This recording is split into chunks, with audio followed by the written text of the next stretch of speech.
In the name of Allah, the most gracious, the most merciful. अस्सलाम वालेकुम। आज हमारा टॉपिक ऑफ डिस्कशन है mechanism of transport of respiratory gases. Respiratory gases से हमारा मतलब है ऑक्सीजन और कार्बन डाइऑक्साइड, कि हमारे बॉडी के अंदर, खून के अंदर ऑक्सीजन और कार्बन डाइऑक्साइड कैसे मूव करता है, कहाँ से मूवमेंट करेगा। लेट से इस डायग्राम की मदद से हम देखते हैं कि हम जब सांस लेते हैं तो हवा कहाँ पे चला जाता है, अंदर लंग्स के अंदर। लंग्स से अब जो हवा हमने इनहेल किया, इसके अंदर बहुत ज्यादा ऑक्सीजन है। ये ऑक्सीजन कहाँ जाएगा, थ्रू ब्लड टिश्यू के अंदर जाएगा।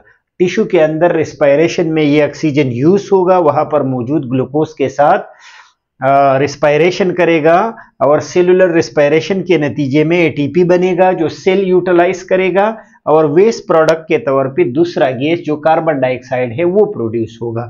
ये कार्बन डाइऑक्साइड सेल में प्रोड्यूस होगा ज्यादा अमाउंट में, तो ये यहां से निकलेगा ब्लड के अंदर और ब्लड इसको अगेन लेके जाएगा लंग्स के अंदर और लंग्स के थ्रू हम जब एक्सहेलेशन करते हैं तो सांस को बाहर फेंकते हैं तो उसमें कार्बन डाइऑक्साइड भी बाहर चला जाता है। तो हम ये समझने की कोशिश करते हैं कि ये ऑक्सीजन और ये कार्बन डाइऑक्साइड, ऐसे तो बड़ा सिंपल लगता है कि आपने ऑक्सीजन इनहेल किया, वो टिश्यू तक पहुंच गया और टिश्यू से कार्बन डाइऑक्साइड दोबारा ब्लड के अंदर शामिल होके बाहर निकल गया, लेकिन इसके लिए पूरा एक मैकेनिज्म है। तो दो किस्म के गैसेस हैं, तो हम कोशिश करते हैं कि दोनों पढ़े, लेकिन अगर दोनों एक लेक्चर में पढ़ना मुश्किल हुआ तो हम सिर्फ आज फिर ऑक्सीजन पढ़ेंगे। तो पहले ऑक्सीजन को कंसिडर करते हैं कि ट्रांसपोर्ट ऑफ ऑक्सीजन, कि ऑक्सीजन इस लंग से बाहर एनवायरनमेंट से फिर इस लंग से अल्वेलाई के थ्रू यहाँ पे एक्सचेंज होगा और ब्लड में शामिल होगा, हार्ट में जाएगा, एओर्टा के जरिए निकलेगा और पूरे जिस्म में फैलेगा। जहां जहां पे टिश्यू और सेल है जिसको जरूरत है वहां पे ऑक्सीजन पहुंच जाएगा। तो ये ऑक्सीजन कैसे जाता है, ये दो तरीकों से जाता है। एक ऑक्सी हेमोग्लोबिन, यानी ब्लड के अंदर आरबीसी के ऊपर जो हेमोग्लोबिन है, जो रेड कलर पिगमेंट है, उसी पिगमेंट के साथ ये शामिल होगा। कितना, 97%, यानी ऑक्सीजन ज्यादातर ऑक्सी हेमोग्लोबिन के शक्ल में ही जाता है। और दूसरे नंबर पे डिजॉल्व फॉर्म। डिजॉल्व फॉर्म का मतलब यह है कि ऑक्सीजन थोड़ा बहुत इस प्लाज्मा के अंदर डिजॉल्व होगा और चला जाएगा। ये बड़ा माइन्यूट सा होता है, राउंड अबाउट 3% जो है वो थ्रू प्लाज्मा या डिजॉल्व फॉर्म के थ्रू चला जाएगा। अब ये जो ऑक्सी हेमोग्लोबिन है जो 97% है और जो मेजर पोर्शन है ऑक्सीजन का, ये रिवर्सिबल बाइंडिंग करता है हेमोग्लोबिन के साथ। हेमोग्लोबिन का जो मॉलिक्यूल है उसके साथ ऑक्सीजन बॉन्ड बनाता है और वो रिवर्सिबल होता है। रिवर्सिबल का मतलब ये है कि यहाँ पे ये इसके साथ अटैच हुआ, कंसंट्रेशन डिपेंडेंट है, लेकिन जैसे ही टिश्यू के अंदर पहुंच गया तो वहां ये अनलोड हुआ, यहाँ पे लोड हुआ और यहाँ पे फिर अनलोड हुआ। अकर इन द अल्वेलाई, ये कहां पे होता है, अल्वेलाई के अंदर ये बाइंडिंग हो जाता है of the lungs, facilitated bye कार्बनिक एनहाइड्रेस। अब एक एंजाइम भी इसका हेल्प करता है जिसका नाम है कार्बनिक anhydrase. Each haemoglobin molecule bind with 4 oxygen. MCQs के लिए आपने याद रखना है कि हर हेमोग्लोबिन मॉलिक्यूल के साथ 4 ऑक्सीजन मॉलिक्यूल बाइंड होंगे। अच्छा, ये तो आपने याद रखना है। इस रिएक्शन को भी देखो, ये हेमोग्लोबिन है, इसके साथ 4 ऑक्सीजन मॉलिक्यूल मिल गए कार्बनिक एनहाइड्रेस की मदद से। हेमोग्लोबिन के साथ 4 ऑक्सीजन मॉलिक्यूल ने बॉन्ड बनाया। फिर एक दो लेक्चर बाद मैं आपको हेमोग्लोबिन पिगमेंट भी पढ़ाऊंगा, तो वहां आप देखोगे कि इसमें हीम होता है, इसमें आयरन होता है, जहां पे ये ऑक्सीजन बॉन्ड बनाता है। तो हेमोग्लोबिन और ऑक्सीजन ने बॉन्ड बनाया तो ये क्या बन गया, ऑक्सी हेमोग्लोबिन। और इसी ऑक्सी हेमोग्लोबिन की शक्ल में ये ऑक्सीजन यहाँ लंग से, अल्वेलाई से कहाँ पे पहुंचेगा, इस सेल के अंदर पहुंच पाएगा। दूसरा डिजॉल्व फॉर्म में होता है। डिजॉल्व फॉर्म में राउंड अबाउट 3%, बहुत थोड़ा सा पार्ट इसका इसके साथ डिजॉल्व होता है और फिर टिश्यू के लेवल पे पहुंच पाता है। अब क्वेश्चन आता है कि इसके बाद सीधा आपने ये पढ़ना है, oxygen carrying capacity of the blood. Blood कितना ऑक्सीजन लेके जाता है। ऐसे तो हमने पढ़ लिया कि एक हेमोग्लोबिन के साथ 4 ऑक्सीजन मिल जाते हैं, लेकिन कितना हेमोग्लोबिन होता है बॉडी के अंदर, तो पर 100 ml के हिसाब से हम इसकी कैपेसिटी निकालते हैं कि ऑक्सीजन कितना परसेंट सेचुरेट उसके साथ मिलेगा तो हेमोग्लोबिन को सेचुरेट बना पाएगा। तो अगर चारों के चारों बॉन्ड जो है अगर ऑक्सीजन बनाए तो हम कहेंगे ये सेचुरेट है, ये हेमोग्लोबिन सेचुरेट है। लेकिन कभी कभी प्रेशर कम होता है तो हेमोग्लोबिन जो है वो पार्शियली सेचुरेट होता है। तो हम देखते हैं एक टेबल की मदद से, ये टेबल बड़े मेहनत से मैंने बनाया है, तो आप इस टेबल को याद करें, इससे पूरा आपको अंदाजा हो जाएगा कि कितना परसेंट ब्लड कितने ऑक्सीजन के साथ मिलता है और ये उसकी कैपेसिटी है, जितना मिलता है इतना कैपेसिटी है। Oxygen carrying capacity of the blood कितना हुआ, तो नंबर 1 हम पढ़ेंगे अटैच विथ हेमोग्लोबिन, यानी हेमोग्लोबिन के साथ जो ऑक्सी हेमोग्लोबिन बनाता है, जो 97% हमने पढ़ा, उसके साथ कितना परसेंट मिल जाता है, यानी कितने ml 100 ml ब्लड के साथ मिलेगा। और फिर हम डिजॉल्व फॉर्म वाला भी पढ़ेंगे। तो देखो ऑक्सीजन जो है ये 100 ml ब्लड के साथ अगर हम ये कहें कि फुली अगर सेचुरेट करें, यानी चारों मॉलिक्यूल इसके साथ मिले, तो 100 ml के साथ 20 ml मिल जाता है।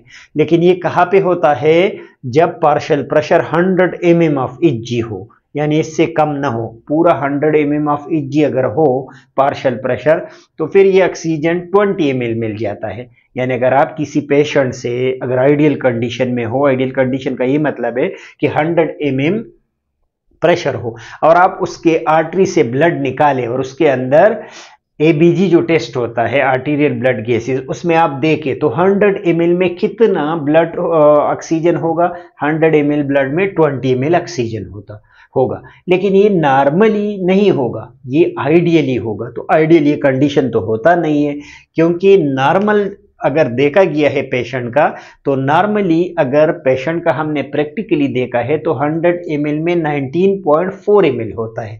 ये इसलिए होता है कि प्रेशर 100 mm ऑफ Hg नहीं होता, कम होता है। कितना होता है, अल्वेलाई में 95 mm ऑफ Hg होता है। तो प्रेशर अगर 95 mm ऑफ Hg हो, पार्शियल प्रेशर ऑक्सीजन का, तो कितना सेचुरेशन होगा, 97% सेचुरेशन होगा, यानी 20 ml नहीं होगा, 20 ml की बजाय 19.4 ml होगा।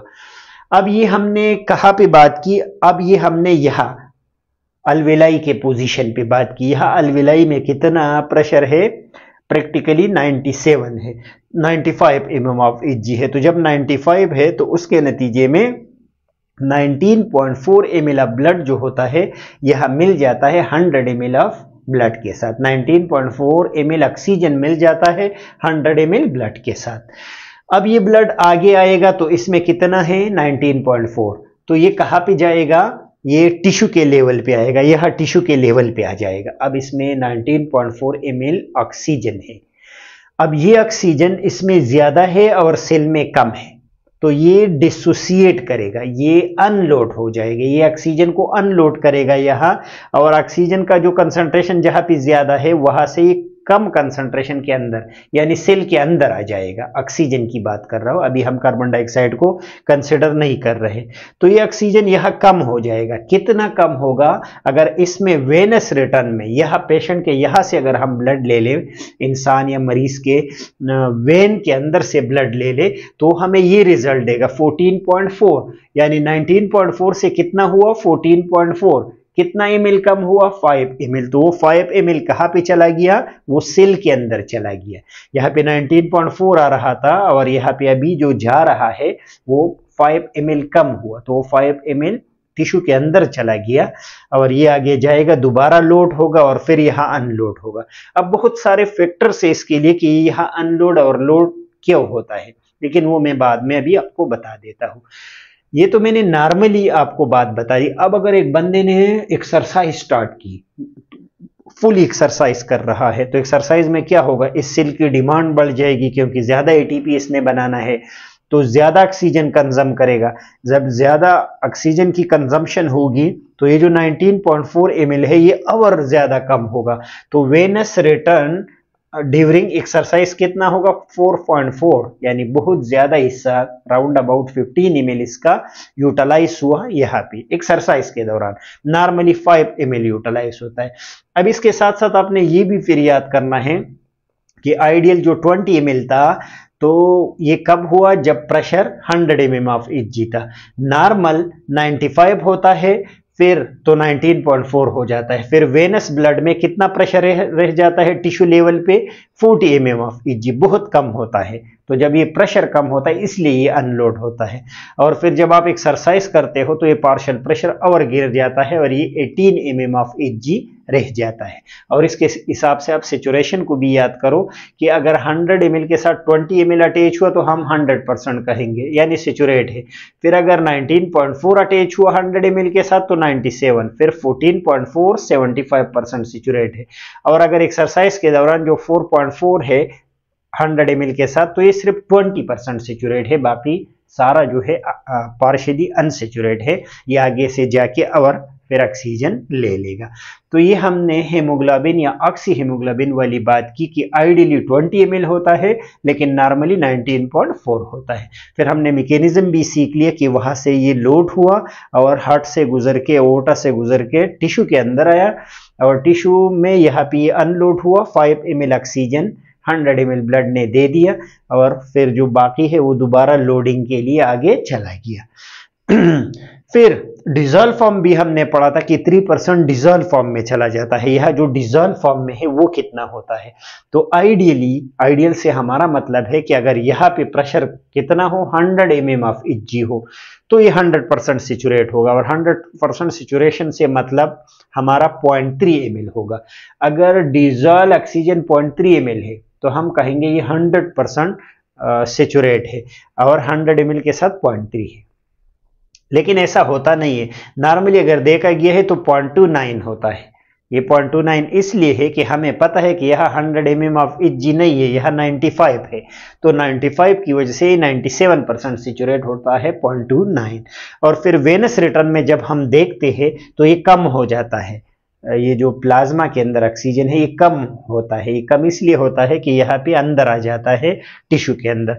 तो कितना कम होता है 0.12। 0.12 का मतलब है कि अगर हम 0.29 से 0.12 को माइनस करें तो 0.17 रह जाएगा। तो ये 0.17 जो है वो किधर चला गया, ये जो रिमेनिंग है ये किधर चला गया, ये इसके अंदर चला गया, टिश्यू के अंदर, सेल के अंदर। तो सेल के अंदर दो किस्म का ऑक्सीजन चला गया। एक ऑक्सी हेमोग्लोबिन ने 5 ml डिलीवर किया इसके लिए और 0.17 किसने डिलीवर किया, जो प्लाज्मा के अंदर डिजॉल्व था उसी ने डिलीवर किया और इसको दे दिया। और रिटर्न में कितना वापस चला गया 0.12। इसी के साथ भी आपने ml और सेचुरेशन और पार्शियल प्रेशर याद करना है।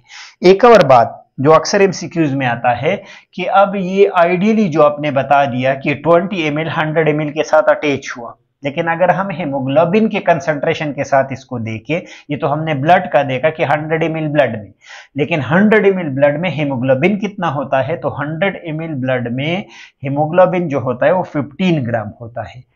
एक और क्वेश्चन एमसीक्यू से कि 1 ग्राम हेमोग्लोबिन के साथ पर ग्राम हेमोग्लोबिन के साथ कितना ऑक्सीजन अटैच होता है, तो 1.34। अब अगर हम इसको जरब दे दे कि 15 ग्राम टोटल है और 1 ग्राम के साथ 1.34 है, तो इसका जवाब क्या आएगा 20 ml आएगा, जो आइडियल वाला है। तो अगर हेमोग्लोबिन के हिसाब से आप बताओ तो ऐसे बताओ कि एक जो ग्राम हेमोग्लोबिन है उसके साथ कितना अटैच हो सकता है 1.34, और हमारे पास कितना हेमोग्लोबिन है 15 ग्राम, तो इसको जरब दे दो 20 ml आइडियल बन जाएगा। लेकिन अगर आप 100 ml ब्लड में बात करो, जो कि ज्यादातर होता है, ऐसा है कि पर 100 ml कितना ऑक्सीजन है, तो आइडियली 20 ml है, जबकि नॉर्मली जो होता है वो 19.4 होता है। अच्छा, ये तो मैंने आपको समझाने की कोशिश की, आप दोबारा इसको सुने क्योंकि ये थोड़ा सा टेक्निकल है। ये हमने ऑक्सीजन की बात की दो तरीकों से कि एक तो ऑक्सी हेमोग्लोबिन के फॉर्म में चला गया और कितना कैपेसिटी था, यानी पर 100 ml कितना चला गया, वो टेबल से आप याद करो। फिर कुछ फैक्टर्स है जो कि ऑक्सीजन के बाइंडिंग को इफेक्ट करता है, यानी क्वेश्चन ये अराइज होता है कि यहाँ पे ऑक्सीजन हेमोग्लोबिन के साथ अटैच क्यों हुआ और यहाँ पे फिर अनलोड क्यों हुआ। लिबरेट क्यों हुआ, अनलोड क्यों हुआ, इसको लोडिंग कहते हैं। ऑक्सीजन के हेमोग्लोबिन में शामिल होने को लोडिंग कहते हैं और यहाँ अनलोडिंग। जैसे एक गाड़ी है, यहाँ पे लोड हुआ और यहाँ पे अनलोड हुआ, तो यहाँ पे ये इसलिए लोड हुआ, इसके लिए आपने 4 फैक्टर याद करने हैं। यहाँ पे पार्शियल प्रेशर ऑफ ऑक्सीजन बहुत ज्यादा है, तो ये कब लोड होगा, जब पार्शियल प्रेशर ऑफ ऑक्सीजन ज्यादा हो। अब आप थोड़ा इसको स्मार्टली याद करें, पार्शियल प्रेशर ऑफ ऑक्सीजन अगर ज्यादा है तो ये लोड होगा, ये तो ऐसे समझने वाली बात है।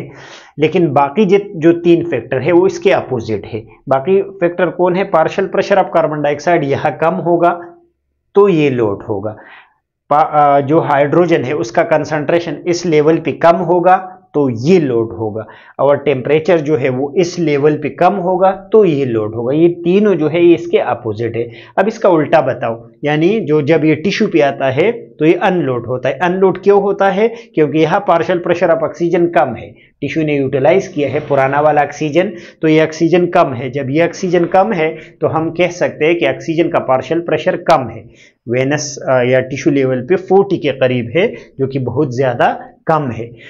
तो जब कम है ये पार्शियल प्रेशर ऑफ ऑक्सीजन तो ये अनलोड होगा। अब इसके बाकी तीनों जो है ये उल्टा बताओ, partial pressure of carbon dioxide यह ज्यादा होगा क्योंकि टिश्यू में ये प्रोड्यूस होता है, इसके नतीजे में वेस्ट प्रोडक्ट के तौर पे ये प्रोड्यूस होता है, तो यहाँ पे इसका कंसंट्रेशन ज्यादा है। जब ज्यादा है तो अनलोड होगा, जब हाइड्रोजन ज्यादा हो तो ये अनलोड होगा। जब मेटाबॉलिज्म होता है, ज्यादा हाइड्रोजन प्रोड्यूस होता है, तो मैं पीएच की बात नहीं कर रहा, पीएच अगेन इसका अपोजिट है, मैं हाइड्रोजन आयन की कंसंट्रेशन की बात कर रहा हूं। तो अनलोडिंग वाली जगह में हाइड्रोजन आयन कंसंट्रेशन ज्यादा है और मेटाबॉलिज्म होगा तो टेम्परेचर भी ज्यादा होगा। जब टेम्परेचर ज्यादा होगा तो ये अनलोड होगा। तो ये फैक्टर आप 2 दफा लिखो, ये मैंने बाइंडिंग के लिए लिखा है यानी लोडिंग के लिए, तो इसमें एक ये याद रखो, और अनलोडिंग के लिए इसको उल्टा करो, बाकी 3 उसका उल्टा करो, तो आपको याद हो जाएगा। अब एक बड़ा टेक्निकल जो वैसे लग तो मुश्किल रहा है, मैं आसान बना देता हूं कि ऑक्सी हेमोग्लोबिन डिसोसिएशन कर्व एक जो ग्राफ के शक्ल में ये आता है, ये मुश्किल होता है और लोग इसको छोड़ देते हैं। इसको समझना बड़ा आसान है, अगर आप इस थ्योरी को समझे हो तो हम इस थ्योरी को ग्राफ की शक्ल में बना देते हैं। कैसे, इस ग्राफ का नाम एक आप याद रखो, या तो ऑक्सीजन हेमोग्लोबिन डिसोसिएशन कर्व इसको नाम दे दो, या ऑक्सी हेमोग्लोबिन, क्योंकि ऑक्सी हेमोग्लोबिन है, जब ऑक्सीजन मिलता है तो ये एक ग्राफ बनाता है, इसे सिग्मोइड ग्राफ बना देता है। अब ये जो ग्राफ है ये आपको क्या प्रेजेंट करता है, इस एरिया पे जो एक्स एक्सिस है, यहाँ पे पार्शियल प्रेशर ऑफ ऑक्सीजन ले लो, पार्शियल प्रेशर ऑफ ऑक्सीजन, और यहाँ पे क्या ले लो, सेचुरेशन। तो हम इसका रिलेशन देखते हैं कि जितना आप पार्शियल प्रेशर ऑफ ऑक्सीजन बढ़ाओगे, अभी हमने फैक्टर में पढ़ा, जितना ऑक्सीजन का पार्शियल प्रेशर बढ़ेगा इतना ये सेचुरेशन बढ़ेगा। तो देखो इस ग्राफ को, ऐसे अगर हम जाते हैं तो पार्शियल प्रेशर ऑफ ऑक्सीजन बढ़ जाता है, 100 तक पहुंच जाता है, और 100 कहाँ पे होता है, लंग्स के अंदर, अलवेलाई के अंदर, यहाँ पे। तो यहाँ पे क्या होगा, बाइंडिंग ज्यादा होगा, तो देखो मैक्सिमम बाइंडिंग होगा, और यहाँ पे कितना सेचुरेशन होगा, 100%। 100% सेचुरेशन कहाँ पे होगा, लंग्स के लेवल पे, अगर partial pressure 100 mm of Hg है तो, जैसे हमने आइडियली बताया है। कभी कभी ये कम भी होता है, वैसे नॉर्मली भी थोड़ा कम होता है, लेकिन अगर हम एल्टीट्यूड पे चला जाए, ऊपर मरी वगैरह में जाए, तो फिर और कम हो जाता है। लेकिन अगर ये 100 mm ऑफ Hg हो तो 20 ml इसके साथ बाइंड कर जाता है, जो मैक्सिमम इसका सेचुरेशन है, इतने तक आ सकता है। फिर अगर किसी जगह पे ये कम हो, थोड़ा कम हो, जैसे टिश्यू लेवल पे मैंने बता दिया कि 40 mm ऑफ Hg है, तो टिश्यू लेवल पे अगर कम है तो ये लिबरेट करेगा, तो कितने ml तक आ जाएगा, कितना वॉल्यूम इसने अनलोड किया, 5 ml। टिश्यू लेवल पे ये 5 ml अनलोड करता है, 15 ml बच जाता है। 20 से 15 को माइनस करो तो 5 ml बच जाता है। तो ये ग्राफ था जो कि थोड़ा बहुत आपने इसके साथ बनाना है अपने पेपर में।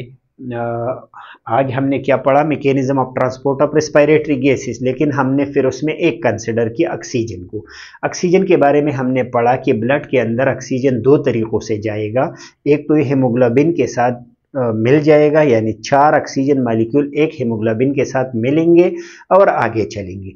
अगर हम 100 ml ब्लड में आइडियली देखें तो 20 ml ऑक्सीजन मिल जाता है और आगे टिश्यू तक चला जाता है, जहाँ पे 5 ml उससे रिमूव होगा और बाकी जो 15 ml है वो आगे चला जाएगा। लेकिन ये आइडियली होगा, नॉर्मली 19.4 आपने लिखना है और 14.4 ml फिर वेनस रिटर्न में चला जाएगा, जो कि एक्सरसाइज में और ज़्यादा कम होगा, 4.4 ml तक आ जाएगा। फिर हमने डिजॉल्व फॉर्म में भी आपको बता दिया कि कुछ ऑक्सीजन डिजॉल्व फॉर्म में चला जाता है, यानी बहुत थोड़ा सा, कैपेसिटी कितना हमने पढ़ा 0.3 ml आइडियली, अब 0.29 ml नॉर्मली प्लाज्मा के अंदर चला जाता है और वेनस रिटर्न में 0.12 आता है। तो अगर हम इसको माइनस करें तो 0.17 कंट्रीब्यूशन जो है वो डिजॉल्व फॉर्म में हो जाता है। फिर कुछ फैक्टर है, आपने सिर्फ पार्शियल प्रेशर ऑफ ऑक्सीजन को याद करना है, बाकी तीन इसके उलट है।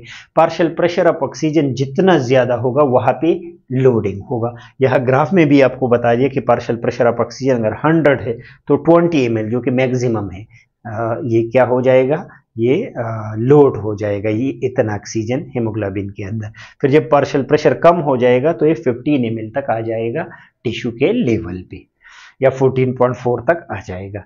फिर हमने ग्राफ बता दिया ऑक्सी हेमोग्लोबिन डिसोसिएशन कर्व का, जिसके एक्स एक्सिस पे हमने पार्शियल प्रेशर ऑफ ऑक्सीजन को ले लिया और हेमोग्लोबिन के सैचुरेशन को वाई एक्सिस पे ले लिया। तो इसका डायरेक्ट रिलेशन है, जितना पार्शियल प्रेशर ऑफ ऑक्सीजन बढ़ाओगे इतना सैचुरेशन बढ़ेगा, और मैक्सिमम 100% कब होगा, जब 20 ml उसके साथ मिल जाएगा, और ये तब मुमकिन है जब पार्शियल प्रेशर जो ऑक्सीजन का है वो 100 mm ऑफ Hg हो, जो हम एक्सपेक्ट कर रहे हैं लंग्स के अंदर। फिर टिश्यू के अंदर 40 mm ऑफ Hg तक आ जाता है, ड्रॉप हो जाता है इतना, तो वहाँ पे ये लिबरेट होगा या अनलोड होगा ऑक्सीजन, और ये कितने तक आ जाएगा, 15 ml तक।